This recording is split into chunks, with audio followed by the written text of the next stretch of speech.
좋은 말씀이고요. 제가 이제 독일 이야기를 지금 이렇게 하면은 야, 독일은 무슨 마치 완벽한 나라처럼 보이잖아요. 전혀 그렇지 않은 거죠.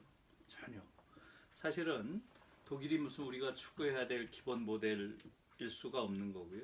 또 우리랑 여러 가지 조건이 다르기 때문에 우리가 이건 그걸 잘 보고 그거보다 더 나은 걸 만들어야죠, 사실은.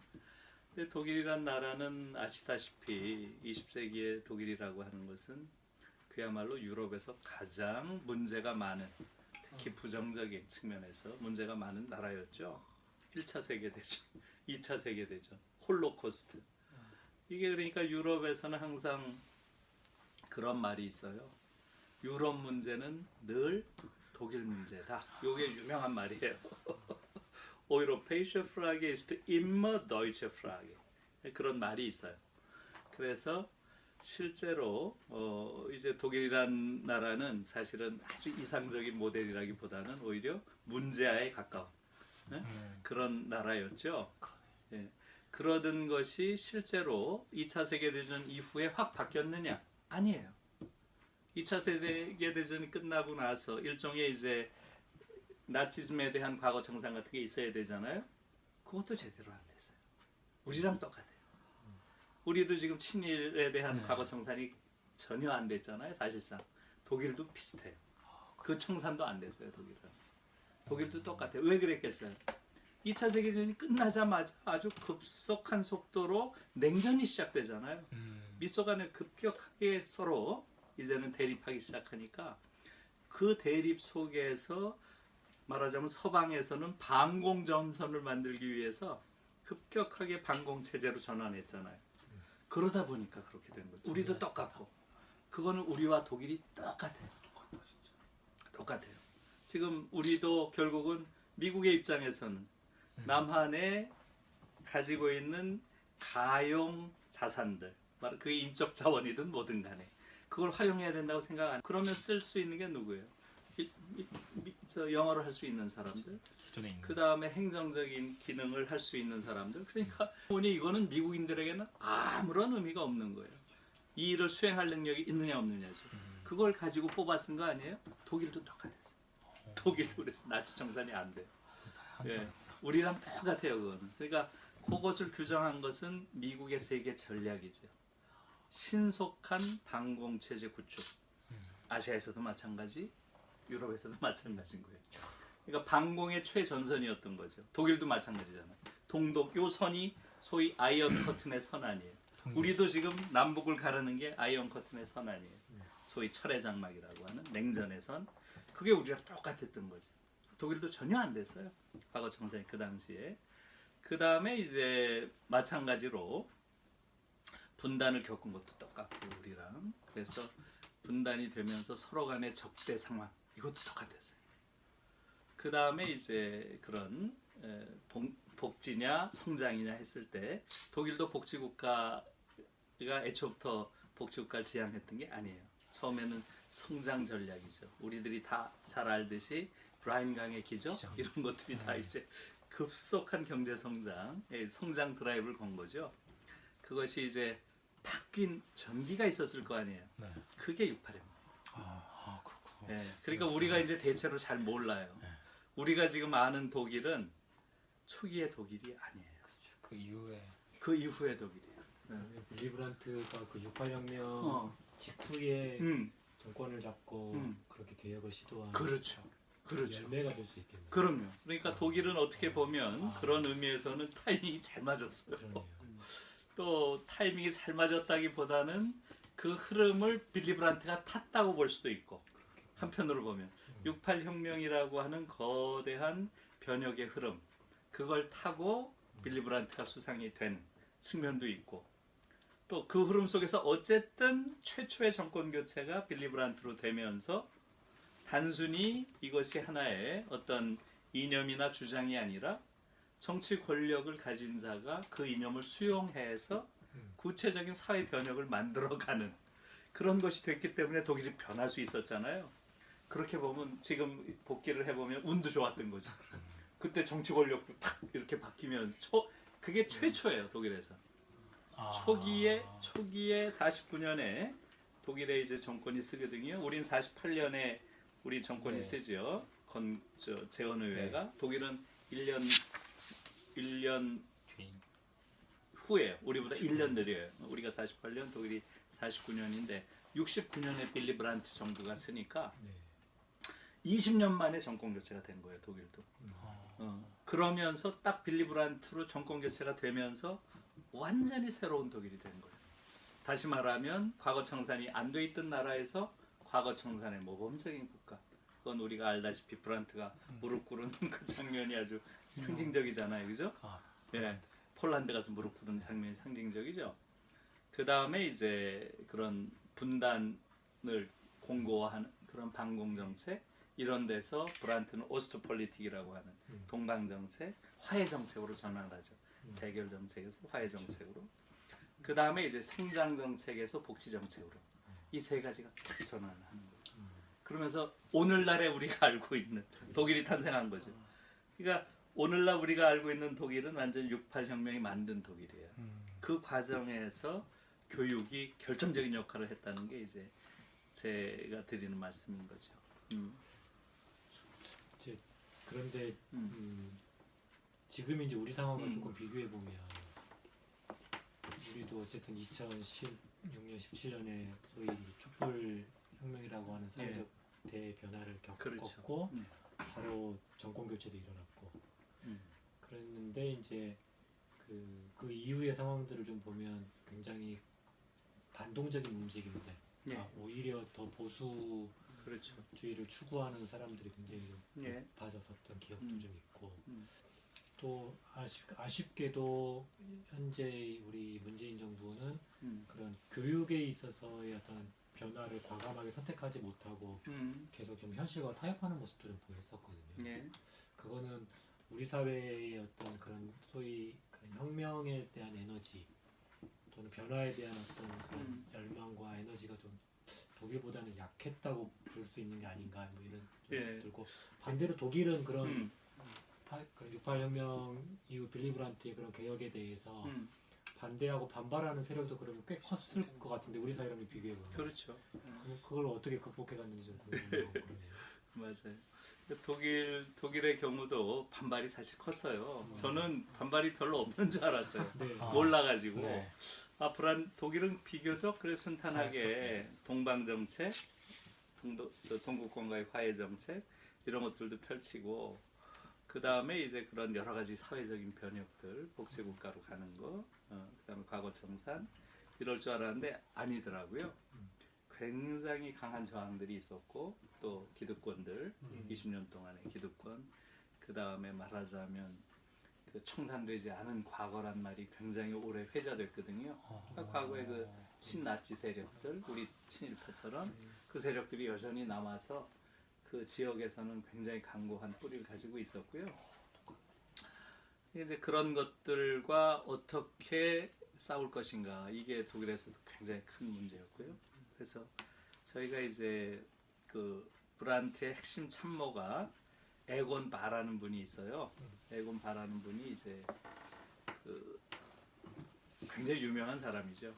독일 통일과 관련해서는 그 사람을 빌리 브란트를 독일 통일의 아버지, 그다음에 에곤 바는 독일 통일의 아키텍트라고 많이 해요. 설계자. 정도전 같은 그런 사람.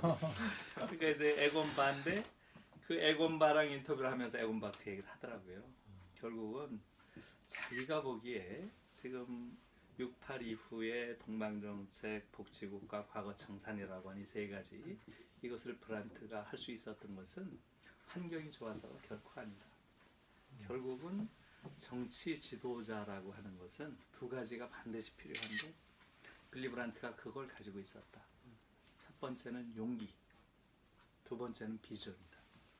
그렇게 얘기를 하더라고요. 그래서 그 얘기를 딱 들으니까 저는 사실은 그런 류의 영웅사관에 대해서 별로 안 믿거든요. 어떤 한 개인의 힘으로 역사가 바뀐다거나 이런 걸 안 믿는데 요즘에 와서는 제가 생각이 좀 바뀌었어요. 어떤 결정적인 시기에는 누가 그 자리에 있느냐가 역시 중요하구나. 역사의 어떤 순간에는 그 저류의 많은 요인들이 저류에 흐르고 있겠으나 그 흐름을 결정적으로 딱 견인해낼 수 있는 지도력이라는 것도 역시 필요하겠구나. 요새 전 그런 생각도 들더라고요. 그걸 보여주는 사례가 브란트죠. 그래서 에건 바는 그렇게 얘기를 하더라고요. 당시에 굉장히 많은 비판이 있었고 격렬한 저항들이 있었고 했는데 결국은 브란트의 용기와 비전이 그걸 뚫고 나갔다. 그러면서 브란트가 없었으면 그렇게까지 가지 못했을 거다. 다시 말하면 통일 문제와 관련해서만 하나 말씀을 드리면 예를 들어서 그 당시에 그렇게 간 거 아니에요? 빌리 브란트가 딱 수상이 됐어요. 기자회견 했어요. 그리고 탁 나와서 첫 마디가 뭐예요? 나는 패전국 독일의 수상이 아니다. 나는 해방된 독일의 수상이다. 딱 이러면 첫 마디가 나는 패전국 독일의 수상이 아니라는 거예요. 네, 빌리 브란트가. 다시 말하면 미국에 대해서 더 이상 종속적인 관계를 취하지 않겠다는 거죠. 나는 해방된 독일을 대표하는 인물이지 나는 패전국 독일을 대표하는 사람 아니다. 더 이상 패전국주의에 있지 않겠다는 거죠. 그러고 나서 동방정책을 추진한 거예요. 다시 말하면 냉전이 가장 첨예화됐던 바로 그 시절에 미소간에 브란트는 독자 노선을 걸은 거죠. 자기가 나서서 동유럽과 화해하고 또 소련과 외교 관계를 정상화하고 이런 일련의 과정을 한 거죠. 네. 저걸 안 켜나. 잠깐 이걸 꺼야 되나? 네. 아닙니다. 제가 편집하면 됩니다. 예, 좀 주셔요. 예, 네. 제가 이것 때문에 지금. 네, 편집하면 되니까요. 괜찮습니다. 잘라면 됩니다. 예, 이제 그런 예를 들면 그런 거죠. 그래서 우리랑 똑같아요. 그렇게 되니까 그러면서 이제 에건 바는 또 자기 자랑도 좀 하더라고요. 그러면서 그때 자기 카운터 파트가 키신저였다. 그때 닉슨 때니까 키신저였고 브란트는 이제 에건 바인데 그래 키신저랑 굉장히 가까웠대요. 서로 이름을 부르고 이제 여기는 에건이라고 부르고 자기는 헨리라고 불렀대. 헨리 키신저니까 서로 그 정도로 친했대요. 그래서 이제 그것을 키신저한테 알리기 위해서 만났대요. 그러니까 그냥 키신저가 깜짝 놀래가지고 그게 될 일이냐? 그거 우리랑 상의하고 사실은 우리 지시를 받아야지 이런 얘기지. 상의하고 결정해야지 하는 얘기는 우리 지시를 받고 해야지 이런 얘기죠. 응? 그렇게 펄펄 뛰니까 그때 에건 바가 헨리 나는 자네에게 뭐라 그랬던가? 나는 자네에게 충고를 받으러 온 게 아니네. 나는 자네에게 통과하러 온 거네. 그렇게 얘기를 하고 딱 치고 나간 거예요. 그러면서 다른 한쪽에서는 당시에 이제 미국의 닉슨이랑 프랑스가 뽕피두였거든요. 뽕피두를 설득하려는 노력을 다른 한편에서 하면서 한쪽으로는 자기들이 결정한 그 방식을 치고 나간 거예요. 그러니까 결국은 미국이 바꾼 거 아니에요. 소위 대땅 정책으로 닉슨 때 바꾸게 되는 게 그걸 치고 나간 게 브란트라는 게 너무 놀라운 거죠. 그러니까 네? 따라갈 수 네. 없네. 그래서 이제 그렇게 되니까 어떻게 됐겠어요? 그렇게 되니까 우리랑 똑같아요. 미국에서도 독일 내의 야당들을 움직여요. 뒤에서 살아서 부추겨요. 그러니까 걔들이 막 공격을 해옵니다. 걔들이 공격을 똑같아요. 공격을 해오면서 저건 완전히 3인당 사회민주당의 수상이니까 동독 공산주의자들과 똑같은 뿌리에서 온 것들 아니냐. 초록이 동생 아니냐. 이러면서 색깔론으로 공격하는 거 똑같아요. 그러면서 브란트를 저는 그때 처음 들었어요. 그 에건 바한테 로테 슈바이 빨간 돼지라고 막 공격을 해요. 빨간 돼지. 너무 똑같잖아요. 소름 돋는. 네. 그럴 때 브란트가 물러서지 않았다는 거죠. 그렇게 공격을 당하니까 브란트가 좋다. 그러면 국민들한테 묻자. 이렇게 치고 나간 거예요. 물러선 게 아니라 한 발짝 앞으로 나간 거예요. 그래? 좋아. 그러면 국민한테 묻자. 국민들이 하지 말라면 안 할게. 그러면서 의회를 해산해버려요. 의회 해산, 재선거. 이걸 걸고 재선거합니다. 여기서 압승을 합니다. 여기서 압승을 해요. 3인당 역사상 최고의 득표를 해요. 그게 48%인가 그래요. 48.7%. 그러니까 3인당이 그렇게 많이 얻은 적이 지금도 없어요. 그때 브란트 때만큼. 그게 73년에 재선 건데 그렇게 딱 되고 나니까 어떻게 돼요? 더 이상 이제 동방 정책에 대해서는 독일에서는 말할 수 없는 거예요. 그리고 정권이 바뀌어도 헬무트 콜로 보수당으로 바뀌었지만 헬무트 콜도 그걸 그대로 이어간 거예요. 국민들 다수가 그걸 동의했기 때문에 그걸 어쩔 수 없는 거죠. 저도 사실은 칼럼으로 여러 번 그 얘기를 했어요. 문재인 정부가 지금 부족한 것은 용기와 비전이다. 제가 보기엔 용기도 없고 비전도 없어요. 트럼프 밑에 저렇게 벌벌 기어서는 안 되는 거죠. 여러 번 지적을 했는데 지금까지도 변화가 없어요. 그 미국에 대한 저 태도라는 건 정말 상상할 수 없는 거고요. 그 다음에 비전과 관련해서는 에곤바가 그런 얘기를 하더라고요. 정말 원대한 비전을 가진 20세기의 가장 위대한 정치가라고 자기는 생각한다. 빌리 브란트가. 빌리 브란트는 독일 통일을 바란 게 아니다. 빌리 브란트의 꿈은 독일 통일을 통해서 유럽을 통합하고 유럽 통합을 통해서 세계 평화를 이루는 것. 이게 브란트의 꿈이었대요. 그러니까 사실은 정치 가면은 그 정도 원대한 비전이 있어야죠. 그게 있었기 때문에 제가 보기엔 독일 통일도 가능했던 거예요. 그러니까 그런 게 너무 우리로 봐서는 부러운 측면이 있고요. 그래서 아무튼 이제 조금 지금 교육 얘기에서 옆으로 갔는데 그런 상황이었고요. 이제 더 재밌어. 너무 재밌어.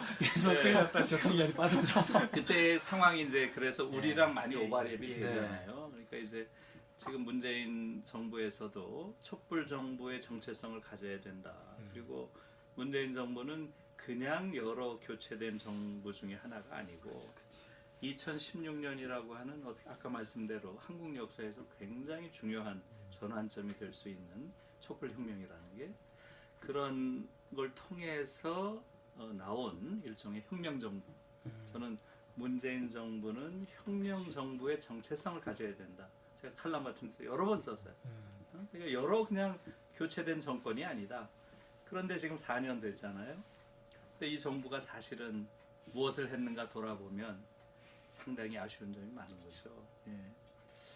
그 중에 이제 하나가 교육개혁인데요. 그래서 이제 이 교육개혁과 관련해서는 그러니까 브란트가 정말 대단한 사람이다.